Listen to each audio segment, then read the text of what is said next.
I will move on to, in your book you talk... yes, let's stay with the book. In the book, you talk about legacy building also, and about how everything that has happened in the Modi era has worked towards a goal. In 2024, will India and China bury the hatchet? Because there is in one part you talk about relationship with France and how it has gone forward. You talk about relationship with Japan. These two stand out clearly in the Modi era, having taken an upward trajectory. The two which don't take an upward trajectory, one is China and the other one is of course Pakistan. Pakistan barely makes any mention in your book, but China. So will steps be taken in 2024 to bury the hatchet? See, I cannot answer that because obviously, as they say, it takes two hands to clap. But I pose the issue, and I pose the issue in this manner, that if you look at the last 75 plus years of our foreign policy, we've had a strain of realism about China, and we have had a strain of, I can say, you can call it idealism, romanticism, non-realism, you can say. And it begins right from in a sense from day one. I mean, where there is a very sharp difference of opinion how to respond to China between Nehru and Sardar Patel.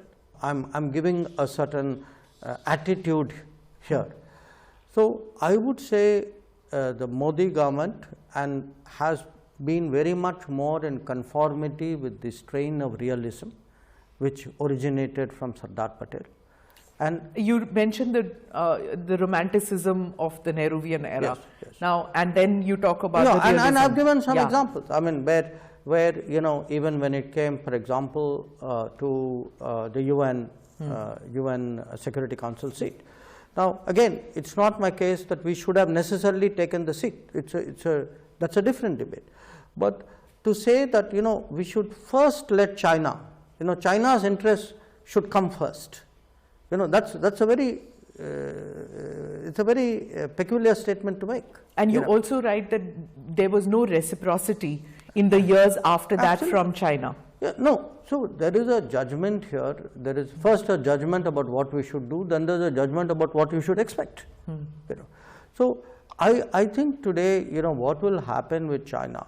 I mean, I argue for dealing with China from a basis of realism, that strain of realism which I feel extends all the way from Sardar Patel to Narendra Modi. That is the strain of realism which I feel should allow us to have a certain approach. The alternative strain which starts from Nehru's in a sense China first policy, because he says first let China take its seat, then we will see for India. China first. So from China first policy it ends up as Chindia policy. I know, people had forgotten that horrible term, Chindia.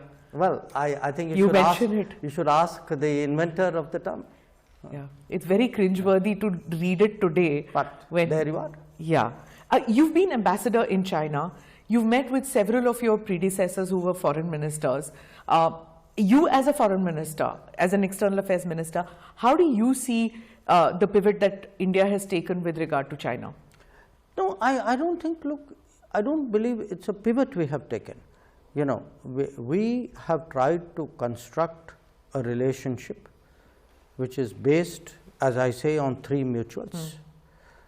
And the fact is that unless there is a mutuality of, you know, that mutuality is recognized, this relationship will find it very difficult to progress. And today, part of our problem is exactly because in 2020 agreements were disregarded, and the mutuality on which this whole relationship is predicated has not been followed, that we have the situation we have. So when you ask me where would it go, I would say a lot of it would depend on what is the Chinese policy.